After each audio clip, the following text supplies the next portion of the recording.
Swear to God.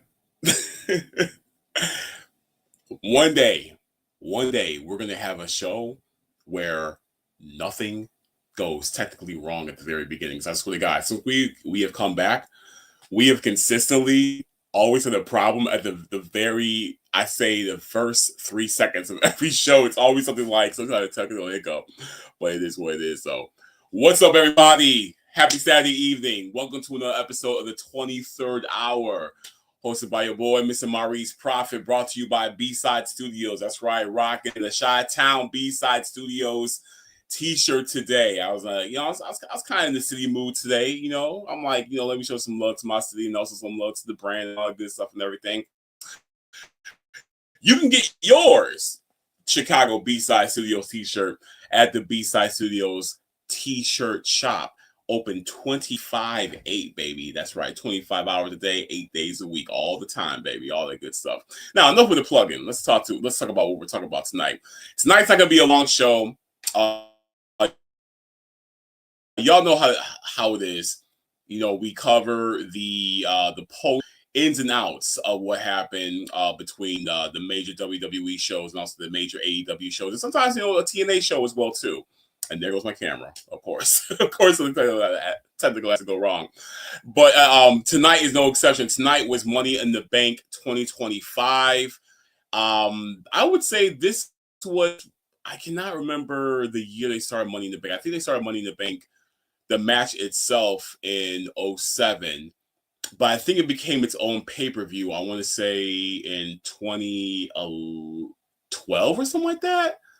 Or something like that, 2012, 2013, something like that, around that time.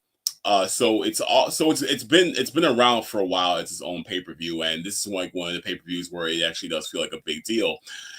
Before our June summer big summer pay-per-view back in the day, in terms of like unpredictability, was King of the Ring, and now King of the Ring has kind of been condensed more so to a television show. Whereas now Money in the Bank has taken the throne of being that summer pay-per-view where you just don't know what's going to happen. Kind of like how the Royal Rumble is set up every year as well too. You just don't know what's happening and all that stuff. But before we get into the show tonight, I just want to touch on a couple of pieces of news that took place this week. This week. So, as many of you all know, Mariah May has made her debut in the WWE via NXT. She came out on Tuesday after a whole back and forth with the new NXT Women's Champion, along with some of the other female superstars who are on that roster as well. And then Mariah May was the one who came out at the very end, kind of capped the entire show off. So a lot of people have been asking me, about my thoughts about Mariah May being with the WWE now, since departing AEW, not renewing her contract and all. So overall, above everything, obviously, I want her to succeed. I want her to do well. I want her to always continue to grow and prosper as a in her journey within the pro wrestling ranks and within the pro wrestling world as well too. So of course, I want her to do well and everything, and I believe that she will. She has a great number of experience, under her belt from like what she was able to gather and collect from going back to even her original tryout with the WWE that happened about like 6 years ago or so. But after that, going on to Stardom and then going on to AEW and being part of quite possibly the one of the probably one of the greatest women's storylines of all time, with her and Toni Storm. I mean, that was what her and Toni Storm were able to put together was historic. And that is one of those storylines where 20 years from now, we literally will still be talking about that storyline, and we'll be talking about those two women. So, of course, coming off the heels of that, that's a major boost of her going into the right direction, being able to carry a large load on her back, and hopefully, going into the WWE, it will be handled the right way. When it comes to what they're gonna do with her character. They have yet to say what her name is gonna be yet. I still think it's gonna be Mary Maybe, perhaps. What's Mary Maybe doing in the Impact Zone? So, but yeah, we don't know what her name is. It would be great if her name was still Mariah May, just because I believe that she has built that brand, that the brand of Mariah May, so strong that that name itself holds a lot of weight on its own, just based off what she was able to accomplish in AEW. Where I'm not sure if another name change is going to hit home in that capacity. I get it from a business standpoint in terms of like what WWE does when it comes to their newly arrived talent, when it comes to like being able to own their character names. I get that they go in those routes to ensure that takes place, and under their under their umbrella. So they can always have the rights to that name. I get that, but it's going to be interesting to see if that star power that was created under the Mariah May brand will actually carry over into her new character that she's personifying, under the WWE flag. So it's gonna be interesting. She, the thing is with her is that she's always been a WWE fan. Like I've seen a lot of tweets and whatnot that have been coming up this week of like that she would tweet out like many years ago about the WWE. So she's always been like a big fan of the product and of the brand itself. So, that was kind of like one of those things where it was just in the cards, and it was going to happen. It was inevitable. And that you really couldn't escape it too much or anything of that nature, that it was actually going to happen. And probably it's one of those things where Tony Khan didn't matter how much money he tried throwing at her, that it just wasn't going to happen or anything of that nature. Now, I think that a lot of the super diehard WWE fans that are willing to walk into the mouth of hell just to defend like a Triple H or whatever may have you, I think they need to chill on those Tony fumbled type of posts or comments when it comes to talent like this. The reason why is because let me know, just tell me you don't understand sports or business negotiations without telling me you don't understand sporting or business negotiations or even entertainment for that matter as well too. These types of situations happen all the time, and it's never anything personal. It's never anything saying that the one person couldn't handle business or anything of that nature, or couldn't fulfill their side and and keep their talent happy. Sometimes talent just has a plan of action of what they're steadfast in doing, and they know that, hey, no matter what's happening over here in block one, I know when I'm going to block two, and I'm going to go to block two eventually, but I need to fulfill things on block one. That's just how it is. That's just how business works and all. So it's nothing to do with like so and so fumbling or so and so not being able to so people don't want to work for them or anything of that nature. No, you have talent that just have they have a set objective that's already set in mind, and literally nothing's going to stop them from going on. And it's like if an actor is part of a movie franchise that that they were a part of for maybe for like a good 6 to 8 years or whatever may have you, but they want to move up into a different category. That's the actor's prerogative. It doesn't mean that the director from that previous franchise fumbled or anything of that nature. It doesn't mean that whatsoever. It just means that this is what the actor was pursuing, and they have every right to. So, so seriously, like I understand that it's fun and it's cool and it's trendy to be able to like kind of throw these type of like false data points out there, but just to be able to get like some reactions or whatever may have you online. But let's just stick to the facts, and let's also remember that there's some such thing as reality that's exists, and people live in that, and you may want to join us there one day. So but aside from that though, I'm happy for her in terms of her finding having a goal, being able to pursue it, and being able to land it as well too. I just hope that they're able to do something well with her. I don't think, and it's me being real, I don't think due to the caliber of what the booking style has been like in WWE, I don't think they're going to be able to really reach that bar that was set in terms of what was set before when it came to the Hollywood ending. You know what I'm saying? Like, I don't think it's gonna be on that level. It may be like, her winning a couple titles and everything, which is gonna be great. But in terms of the magnanimous impact that Tony Storm and her were able to present to us and to leave an indelible impression onto us as fans, I don't think that she's gonna be able to reach that height again. Not in the WWE. Because what we saw with that Hollywood ending was absolutely unique, and it was something that we may not even see from any division. I don't care if it's women's, if it's men's, if it's lucha. I don't care.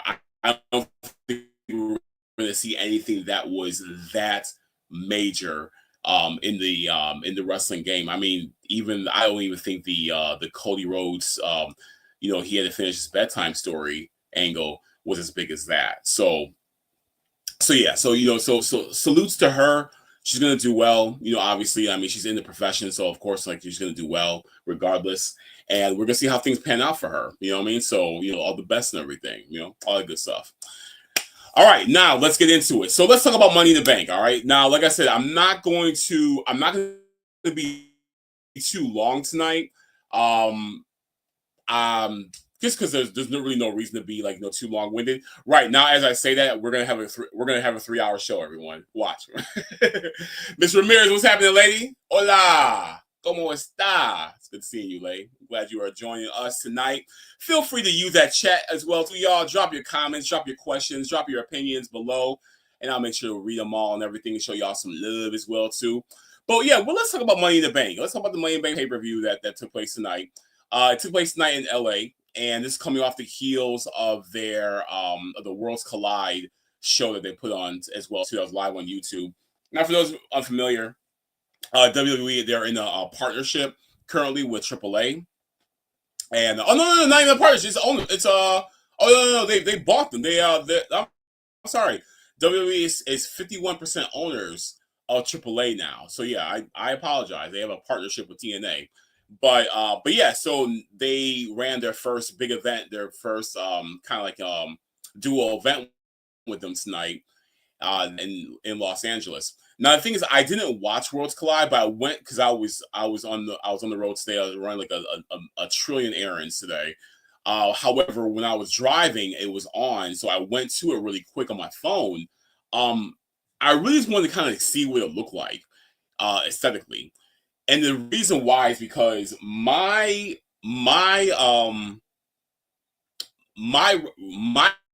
recollection of Worlds Collide, like when I think about Worlds Collide, I think about the very original one that took place. God, what year was that? 94, 5, 94, 95. Somebody in the chat, let me know. But the one that took place under WCW, when that one took place. Now that one wasn't LA as well too. And I remember now let me tell you, this is back in the mid 90s. We're talking about 90, it was 93, I believe it was. I think it was 93. We're talking about 1993. So obviously we're talking about pre-internet, pre-social media, all that good stuff, right? I mean, everything was word of mouth. And I remember them talking about that WCW and AAA from Mexico are going to have this joint show together. And I remember my buddy and I, Ryan, shout out to Ryan Steffen out there.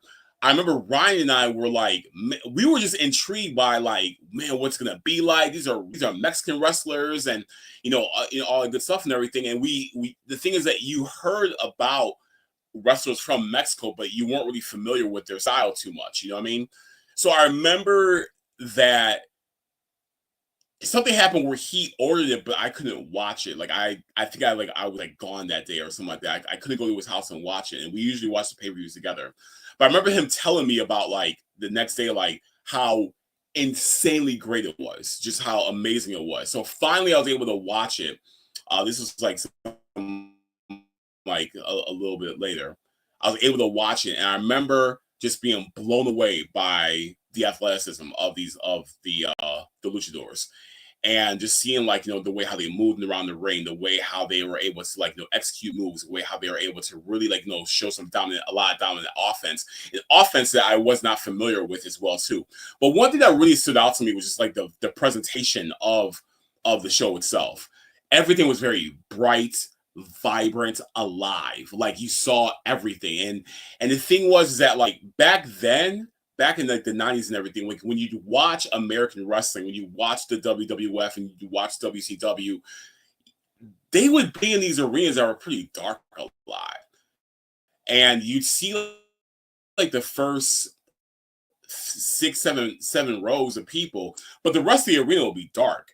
So watching this this AAA show, and all the lights were up, and you saw everybody in the crowd, like from the damn ringside to the top of the building, when they're in the cheap seats. You saw every person, and it just aesthetically it really did grab your attention. You're like, wow, okay, this is major. You know what I mean? Like it felt like a big deal, and it felt very different as well too.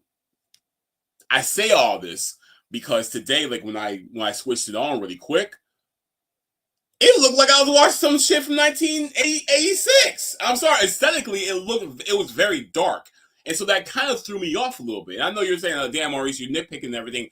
And maybe I am, but visuals are very important. Visuals is what grabs the people's attention. And so if I'm watching this for the first time and I'm seeing Mexican wrestlers for the very first time, but they're working in an area in an arena that looks like 205 Live, I don't know if I'm gonna stick on it that long. I don't know. It's like switch up the presentation.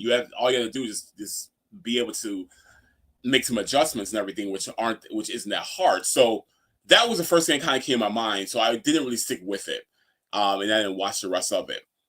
Followed the updates. I saw that Vikingo and Chad Gable had a really great match. I saw that they put on a really great match and everything. And this is according to the mid-card match. Shout out to the mid-card match on Facebook. But I gotta tell you, so I saw some of the highlights online from that match, and it was very impressive. And Vikingo, great athlete. When I was in Detroit back in October for Bound for Glory, I had the honor of seeing him and Speedball Mikey Bailey go at it, in an amazing match, incredible match. So Vikingo can go, and trust me, like I have no qualms at all, being able to sing his praises. What did I say? The thing was that like I saw the highlights; they were great, they were fantastic. But what was interesting was that, and online everyone was praising the match. But what was interesting was that these are moves and these are offenses and these are executions that you see on a weekly basis on AEW. And a lot of the people who I saw that were praising this match with Vikingo and Chad Gable, these be the same people that are downing AEW for having a fast style pace of wrestling. But that's what you got today. So let's keep this. Let's either keep the same energy, all right, or let's acknowledge the hypocrisy. You know what I mean? Like pick a struggle. You know what I'm saying? So pick a struggle. Which one is it?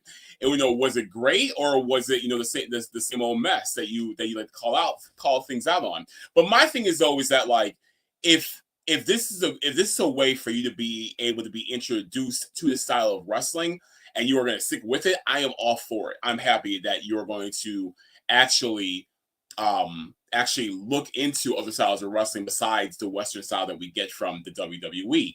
Now, I implore you though to go beyond the WWE and look at the other,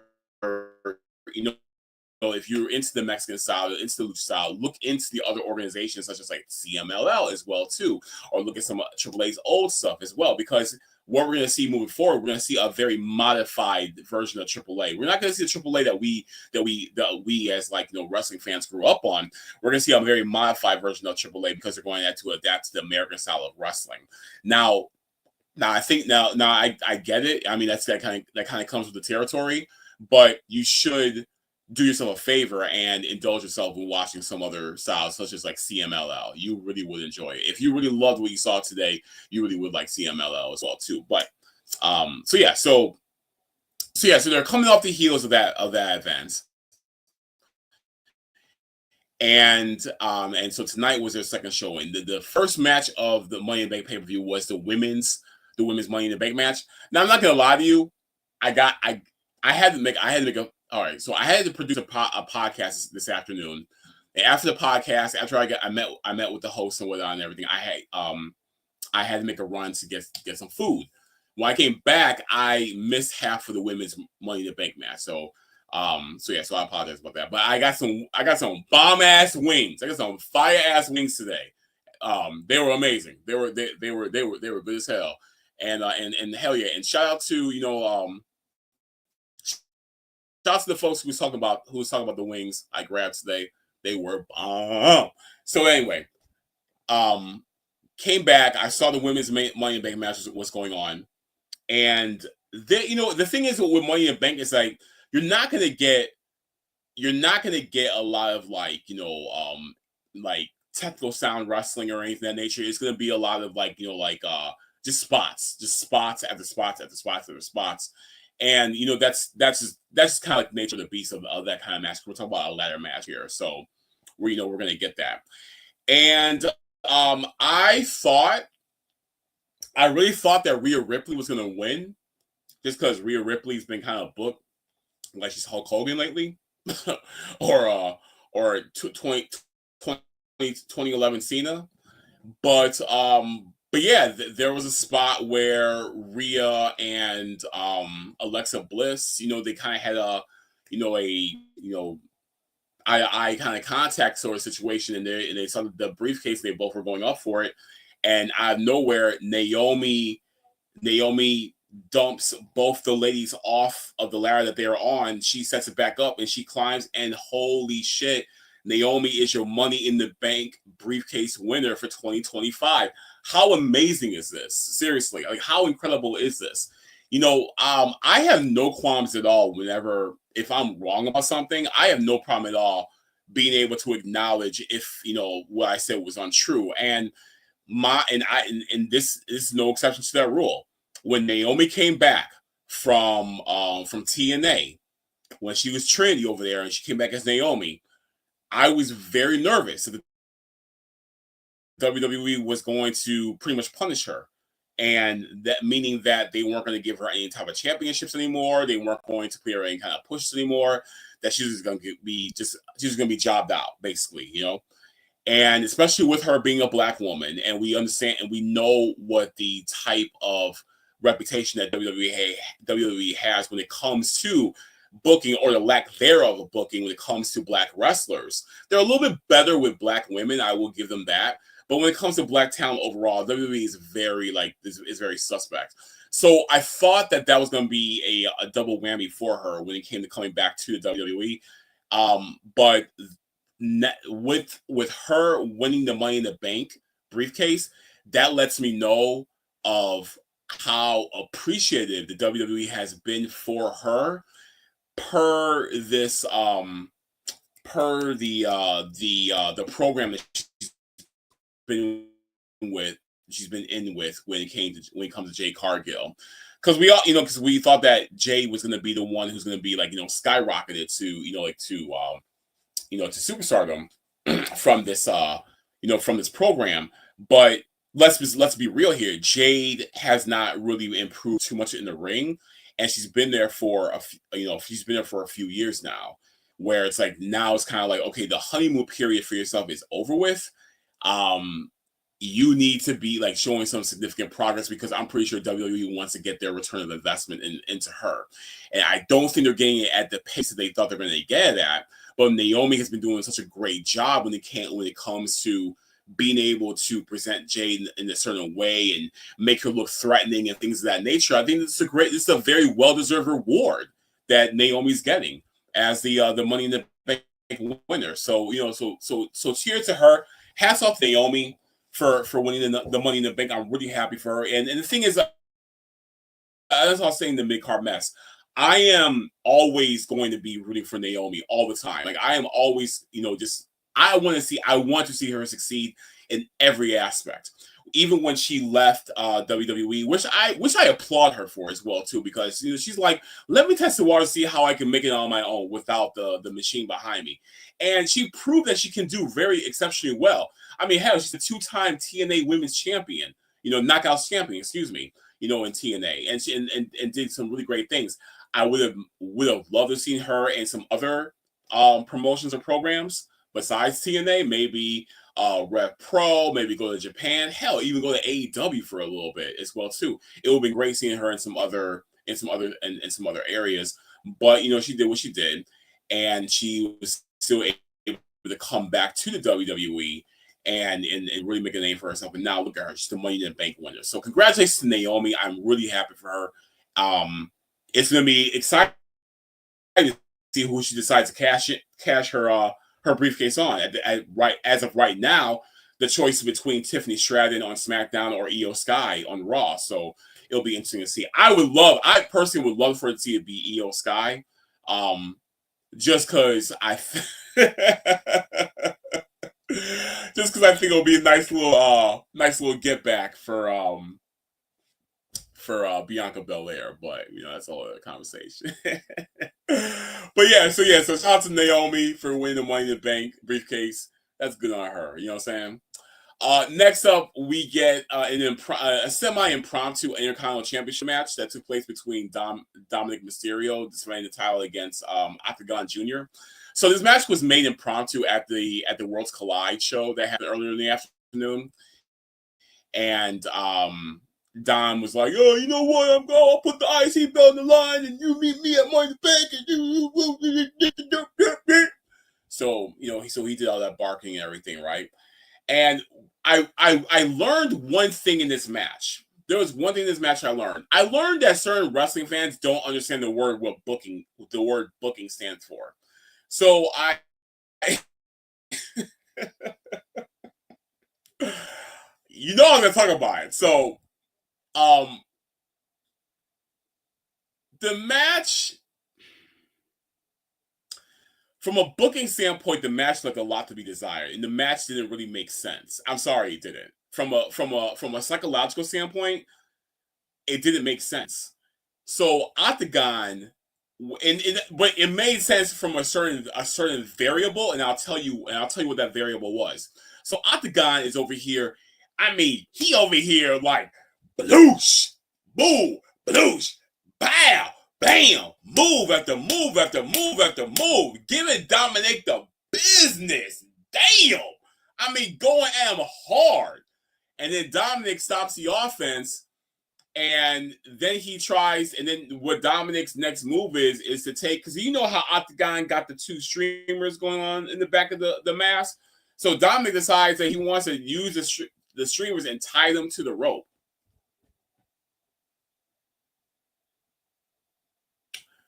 Okay, so that's his offense, is to tie the streamers to the rope. But then Octagon gets loose and everything, and he's at it, bloosh, now. Going at Dom hard again, right? Dom catches him up and everything like that, right?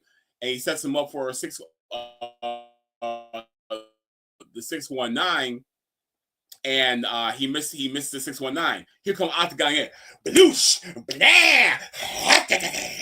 going crazy on Dom, right? And Dom gets a little offense on him. He's able to reverse it, gets a little offense on him, right? But it's something very small where he's like about to set up a suplex, but that gets reversed. But then Dom was able to get Octagon into the 619 position, goes to the 619, hits the weakest 619 I've seen since forever, then gets to the top rope, hits a 5-star split. I'm not even gonna say 5-star. Excuse me. I retract that part. Just hits. He falls into a splash on the octagon, and 1, 2, 3.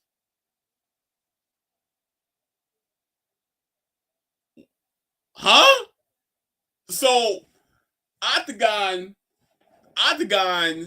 did all this offense, right? Did all this offense. I mean, some capital level offense on a dime, right? Showing the crowd that they've never seen before, right? And Dom's offense tonight was, I'm gonna tie you to the rope. I'm gonna do the weak 619. Not even 619. It was probably like a 308. I'm gonna do the weak 619, and then I'm gonna hit a frog splash, and that's it. And to me, I'm just like, what that told me was that everything that was done to Dominic Mysterio offensively meant nothing to the WWE style. And here's the thing: is that like you saw a very glaring difference between the style, between the Lucha Libre style and the WWE style. You saw a very glaring difference of pro wrestling, Lucha Libre, up against sports entertainment. Very glaring. And all that told me was that sports entertainment is going to wash out anything that Lucha Libre does. And so I didn't like that. So I went to the group and I was like, so that's how that match was booked? Interesting. And the people who responded, I'm not going to put y'all on blast like that. As much as I want to, I'm not going to put you on blast like that, but you know who you are.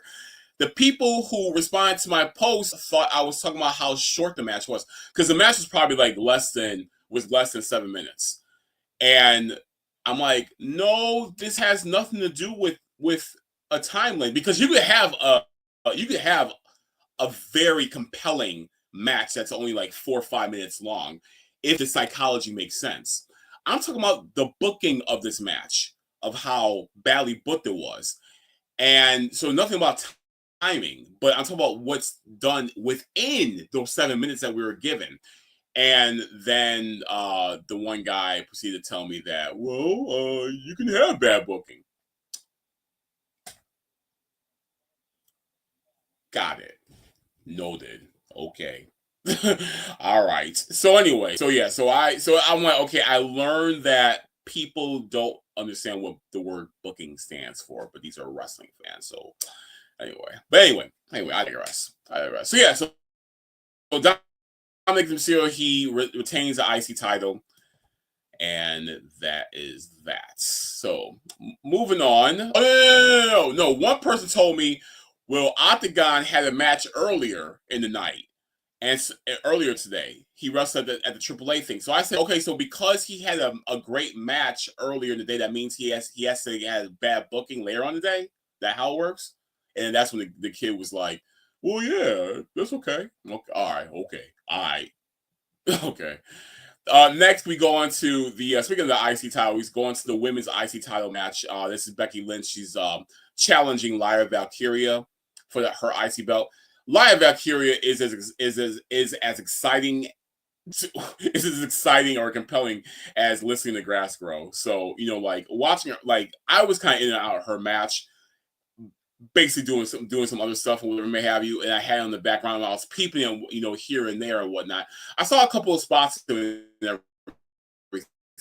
I saw a couple of spots. Becky came out and she just like, bro, to me, Becky really is on her last leg of this of relevancy.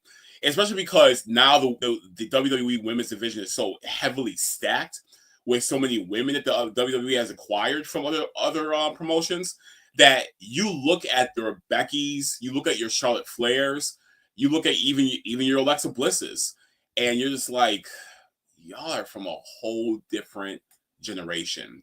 And you just don't really fit here no more. And this is another reason why I'm excited about Naomi, because Naomi is technically from that era that we're talking about with them, but Naomi is still thriving. And I feel that what has helped her a lot was being able to leave that machine for a little bit of time and to refresh herself. And so I think that really benefited her a lot and gave her a second life in this whole WWE world.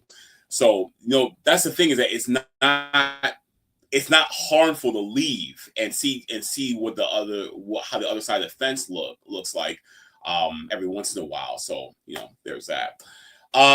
Not gonna bore you with any details when it comes to the match itself, but Becky Lynch ends up winning and she won the IC championship. So I guess this is kind of like her hey, I need to have something. I need to have something I can sink my teeth into right now, because if I do not have this IC belt, then what do I have? Because I don't have anything else but this IC belt and being able to challenge my mentee. And that's what's happening with this right now. So Becky's currently is going to elongate this program that she's having with Lyra. Becky's going to do whatever she can do to ensure that Lyra gets over with the fans and gets that proper respect from the fans. I don't know if it's happening, because I don't think people really connect with Lyra that way. People connect with Becky on a whole different reason, because people connect with Becky on a very organic reason, for organic reasons, because Becky was kind of like lost in that shuffle when it came to your Baileys, your Charlottes, your Sasha Banks, your Alexa Bliss and whatnot.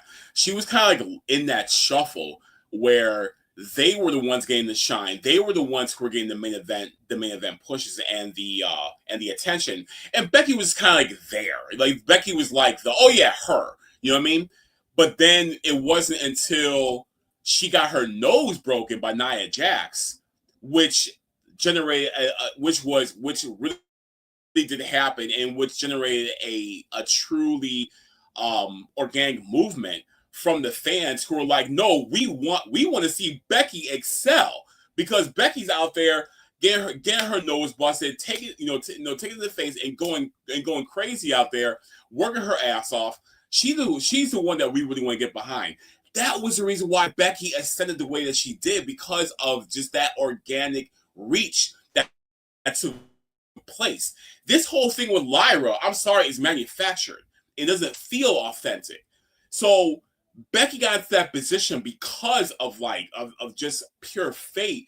Whereas with Lyra, it's like, I'm sorry, but you're not going to be able to capture lightning in the bottle twice. You're not. And it's not going to happen with her. Like, Lyra just comes off very bland. And I could be wrong. I could be very wrong in the next month or so. And she could be the next thing. She could be the next greatest thing since Macho Man Randy Savage. You know what I mean? But I'm not going to bet my money on that, though. So Becky needs as much as Lyra needs it. They need each other very badly. I'm assuming this is going to go until SummerSlam. Perhaps Becky will drop her title then back to Lyra, but then what after that? Because where does Becky go, and even though Lyra has options in terms of like who she can feud with, obviously, are the fans going to be behind her? Or they're going to be so happy to be able to do that, woo, woo, woo, during her entrance. I don't know. We're going to see. Next is the men's Money in the Bank match, and we all know who was all part of that match. It was like Seth Rollins, Solo Sikoa, LA Knights, what's his name? Homeboy. The Latino brother. Penta, but also Andrade, and I'm missing somebody. Americano. That bullshit. During this match, I watched this match, and for some reason, Peacock wanted to be an asshole, so it totally this flaked out on me and everything. So I had to reset my Roku and all. It was a mess. I turn it back on, and I see that Seth Rollins' goons, the Bronze, they're both Bronze are in the ring along with Jacob Fatu and Jeff Cobb. I'm sorry, I'm not calling him this WWE slave name. I'm sorry, I'm not calling him that bullshit. That man is always gonna be Jeff Cobb to me. I'm sorry, I'm not. But they were on the ring, they were going at it, and then it was painfully obvious that are they shooting outside? I swear to God, I heard gunshots outside.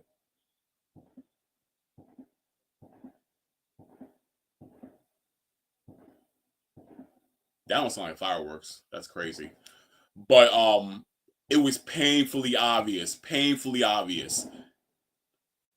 It was painfully obvious that what's name was gonna turn on Solo. It was so obvious. And Jacob Fatu, I'm like, okay, here comes the turn. It's happening right now. And so it happened. And so Jacob Fatu, he turned on Solo Sikoa.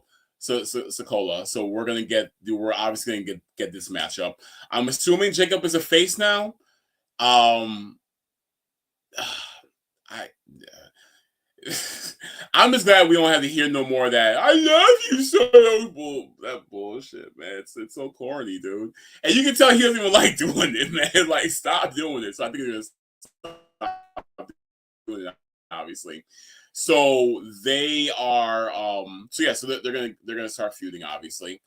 And the winner of this match was not LA Knight. No, not Grande Americano, who I was kind of thought was going to be. It was freaking Seth Rollins, man. So, like,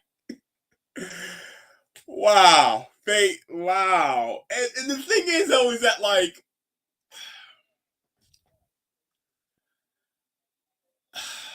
Seth doesn't. I don't know if they're trying to, like, go back to his whole architect type of presentation that he gave back when he was doing the architect, because there was a point in time where Seth Rollins really was the man, where he really was that dude. He really was that dude. When he was both the US champion and the IC champion, he really was that motherfucker right there. You know what I mean? He really was, man. And then he got injured, and then like I think that took a lot away from him in terms of like his presentation and of who he was and who he is. But I feel like they're trying to recapture that one last time with him, and it just doesn't hit the same, bro.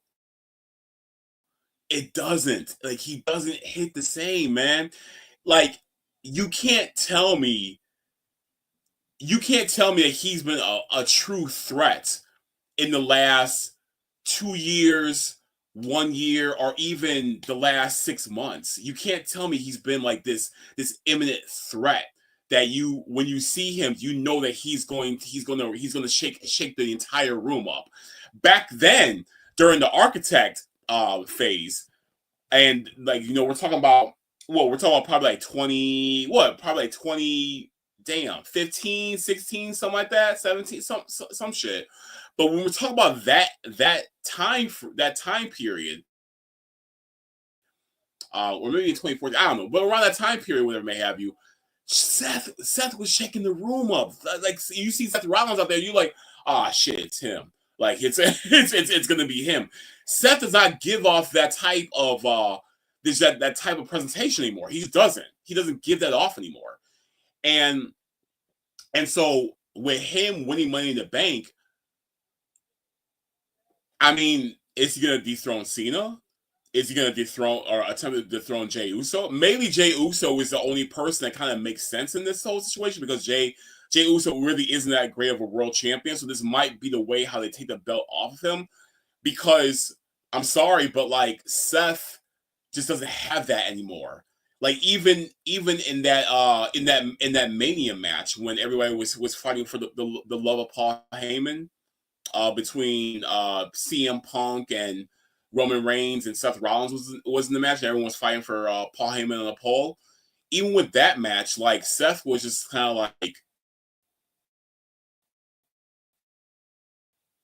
he wasn't really like taking that seriously, and maybe that was kind of like, hey, maybe that was done by design. So this way, we didn't really expect for him to get the get the victory that he got. But even when the swerve happened and the victory was attained by him, it was kind of like, oh, okay. It was kind of like that, like, oh, because I believe that we saw that swerve happening, and here he is. He needs the help. Like he needs the help of the bronze. He needed the help of J&J Security. He needed the help of your Stephanie McMahon's and Triple H back then. It's like bro, like we have seen this. We have seen this. We have seen this before. We've seen this story before, and this is no different from anything else. So I don't know. I they've been recycling a lot of content lately. Maybe it's gonna be no different. So I don't know. We're gonna see what happens. Now, yeah. So Seth Rollins, he that young guy Seth Rollins, who can really use a championship push. He's your Money in the Bank winner. Go figure, right? Go figure. But you know what? I don't know what I'd rather have. I don't know if I'd rather have Seth Rollins or if I'd rather have Grande Americano win it. Because the rumor that was going around, and even I feel like Covalent TV, shout out to Covalent TV, Covalent TV were the ones kind of put out there that Grande could win the Money in the Bank briefcase, and he cashes in at Triple Mania and wins the Mega Championship off of Vikingo. Especially because Vikingo beat Chad Gable tonight, so that could have been an option.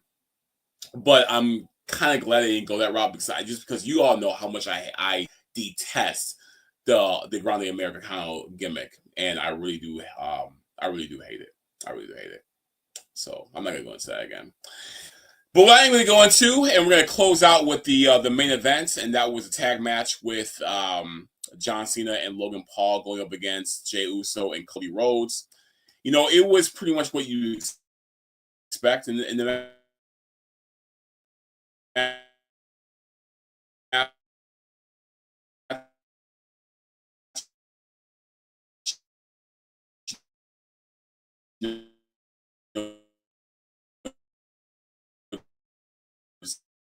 a lot like big spots and whatnot and everything, and I believe.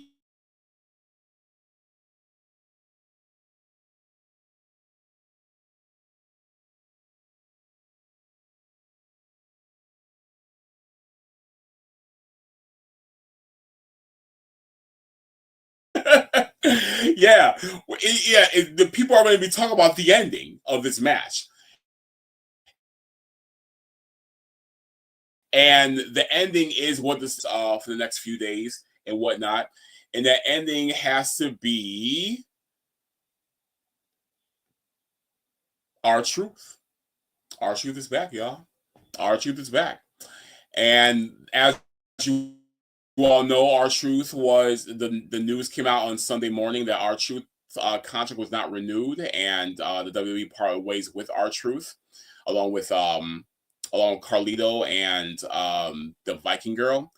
So yeah, but all week and all the WWE programming shows, everybody's been chanting R-Truth, R-Truth, we want truth, we want truth, and Truth came back tonight. So the whole thing was a ruse. Hey, the whole thing was a ruse. So we all got worked. All right, cool. We all got worked. So R-Truth is still with WWE. It was all part of a storyline. Okay, cool. All right, cool. And I'm all for when the okie doke is given and the rug is pulled up from under me. I do appreciate that. So my question is this: now what? Now what?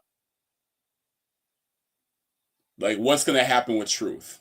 And what I mean by that is, are the fans, because here's a moment, here's a no pun intended, but hey, what the hell? Why not? Here's where the moment of truth comes into play. The fans demonstrate, even though this is all premeditated, obviously, and this was all this is all constructed early on. The fans have shown something that you vocalizing what you want to see can be effective. So here's the thing. You all chant for R-Truth all week. You chanted for him on Raw. You chanted for him on NXT. Hell, I even saw in the comment section during the Triple H show today, y'all were typing, "We want truth, we want truth, we want truth." All right? It was all over the internet, all over Twitter, all over IG, all over Facebook, and all that good stuff and everything, which is great. Are you going to stay with that? Are you going to keep that same energy when it comes to you vocalizing what you want to see from this product, what you want to see this product actually follow through with? Are you going to stay true with that? Are you? Because let's be real here, and people have been talking about this for quite some time now, that the product that the WWE is giving us is garbage juice. It's poop juice. I'm sorry, it is. It really is. He said poop. It's for real. It is not. I mean, in terms of good storytelling, consistency, psychology, we're not getting what we should be getting. All right. So, are you going to use this as an opportunity to vocalize what you want to see happen when it comes to the direction that WWE is going from a creative standpoint? Or are you going to be completely content and continue to be spoon-fed these doses of mediocrity that we continue to get? Now, are you now with that being said, are you going to hitch your support onto R-Truth to see him get an adequate push? Are you? I mean, because tonight you got what you wanted. You got what you wanted. You wanted R-Truth back. R-Truth is back. You got what you wanted. Awesome. And I'm happy for the brother. I am.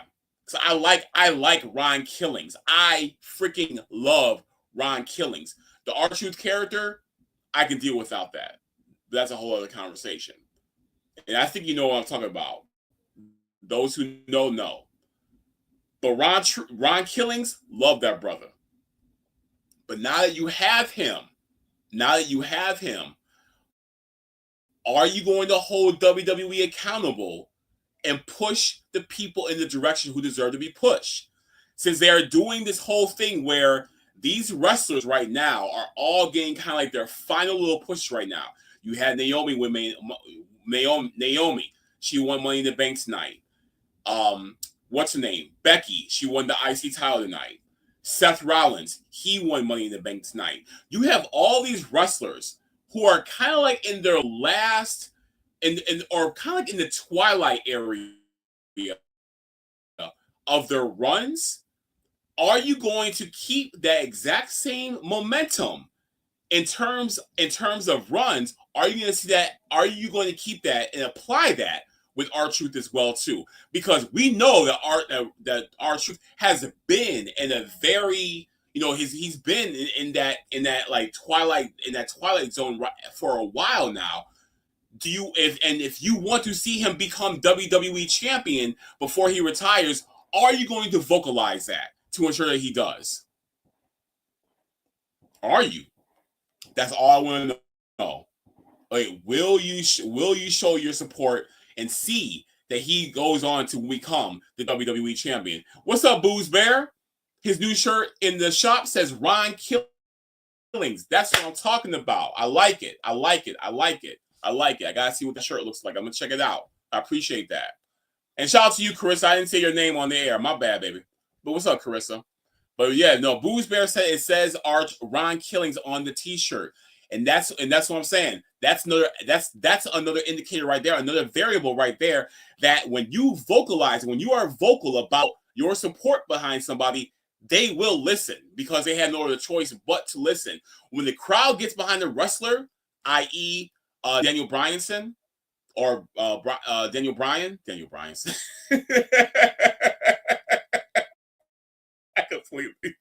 I just completely mash all the names. When y'all did that for Daniel Bryan back in the day, Daniel Bryanson, I'm tripping out about that. When y'all did that for him back in the day, it worked. So that's what I'm saying. Are you going to do the same thing for R-Truth as well too? Is he going to be the one that you want to see WWE champion? Because you have him. He's back. He's back. You have him. You have him. Now it's like, okay, you got him. Now what are you going to do? WWE Universe, the ball is in your court when it comes to this. You know, the ball is in your court. So we're gonna see what happens with that and everything, right? Because we didn't expect for this to happen tonight. We fell for the okie doke all week, and now you all got what you wanted. Booze Bear said, makes you wonder if carrying Cross is a work as well too. Yeah, right. Like it's it does.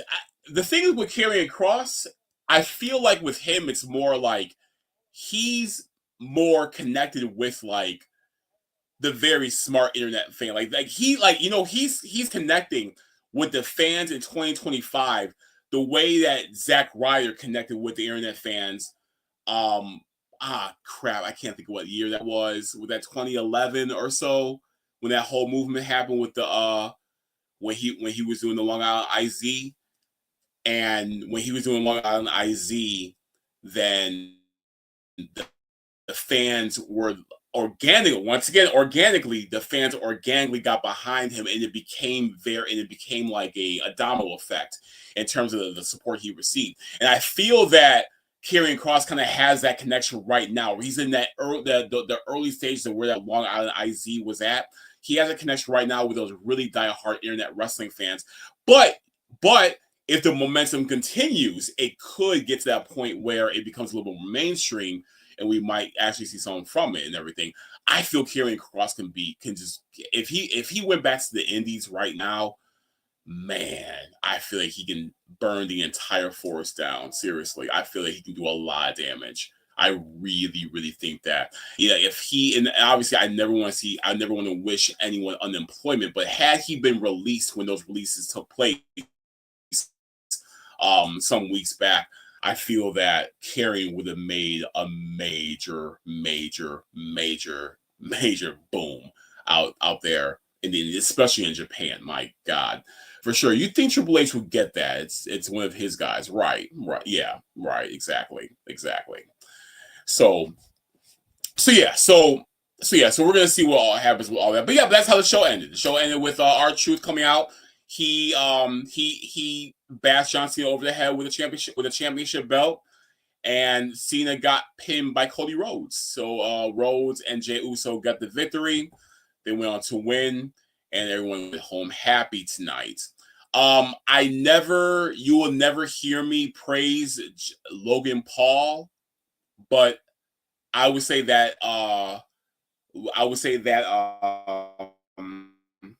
damn, when he did the acai moonsault onto Jey Uso onto the table, that was pretty. That was executed very well. That's the only time. Write it down, ladies and gentlemen. That is the only time you will ever hear me praise that Paul boy. But that was a very sweet looking acai moonsault, very clean looking. But that was Money in the Bank. I was trying to watch the Puerto Rican weekend pay-per-view on Triller from House of Glory. I was only able to catch Amazing Red's match against Infamous. Let me tell y'all something. If you have a subscription to Triller, that match alone, totally worth it. Oh my God. Like I had that on my phone while I had Money in the Bank on the TV. But I was watching that on my phone, and that was stellar. I mean, we're not talking about like some Zack Sabre Jr. type wrestling here, obviously. No, it really was intense though. Like it was full gas. Like it was crazy how that match was. So if you get a chance, check out House of Glory, Puerto Rican weekend. It was Puerto Rico versus the world. Mike Santana put together a really cool card. I'm gonna watch the rest of it tonight on Triller. But if you get a chance, check that out, because it really was a really cool match. I bet Cena is the one that got R-Truth release storyline. Well, probably that was something they probably cooked up together. I could see that. I could totally see that. You know, that was kind of like something that veterans would know how to be able to work around and maneuver and make to look a certain way, especially because it happened on June 1st. So just the timing of it was really perfect and everything. But yeah, so that's Money in the Bank 2025. So we're gonna see what happens on this coming Monday on Raw as Jey Uso defends the world title against Gunther. And they had the nerve to announce that Nikki Bella's going to be there, like anybody asked for any of that. But we are going to get a Nikki Bella appearance apparently on Raw. So yeah, go figure. Right? So we'll see what happens. Maybe I guess because the rent's due. So you know what I'm saying? She got to make some money. Oh no! She has alimony to pay, right? Or damages from whatever from that whole thing with that guy. So yeah, she got some bills she got to pay. So it makes sense in the world. All right, y'all. Hey, y'all. Hey, we're gonna call it a night, though. We're gonna call it a night. We're gonna wrap things up and everything. Thank you so much for joining me tonight, guys, for another episode of the 23rd Hour. This is really good fun. Tune in. I will be back with you all. I will be local.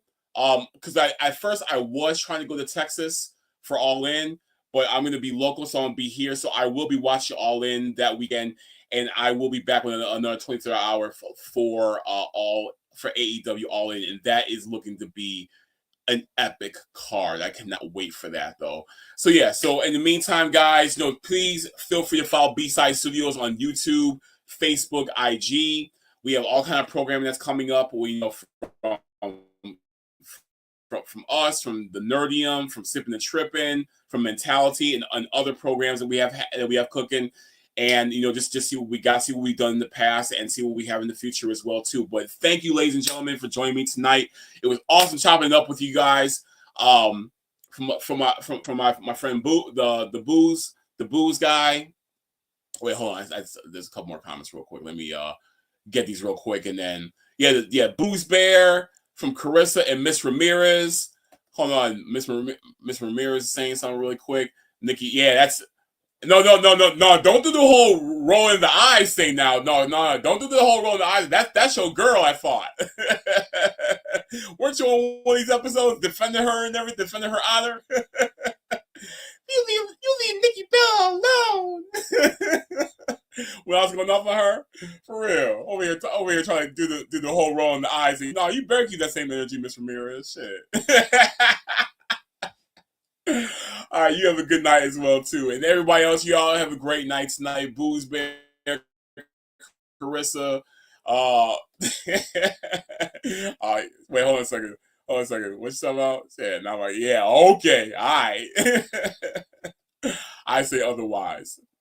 But anyway, y'all, it was great chopping up with you guys, talking wrestling, all that good stuff and everything. I'm gonna watch Hog tonight. Check out the Puerto Rican weekend. Like I said, check it out. It looked like it was some great wrestling on there as well too, and treat yourselves to some good wrestling. Hey guys, it's all good. There's never a time where things have to be so bad where it just you have to kind of take it out on folks and everything. Pro wrestling especially is a great outlet to be able to just let your creativity take you somewhere else and be able to escape from this world. So let's always make sure we keep that in mind. I liked Artyom. Is that the guy who she whose ass she kicked or something like that, or that she owes money to? That's the guy, right? That's his name, Artyom. Or are you trying to say A-Team or something like that? Let me stop messing with you. But yeah, that's what I'm saying. Pro wrestling is the outlet for for enjoyment. Let's always keep that in mind. Keep it simple, and it's always all love, everyone. Oh, that was her ex-husband. Oh, okay. All right. Well, guess what? He ain't gonna be at Raw, or is he? Maybe R-Truth will bring him to Raw. All right, let me let y'all go. It's been real, guys. Y'all have a great night. I'm gonna see y'all later. Deuces.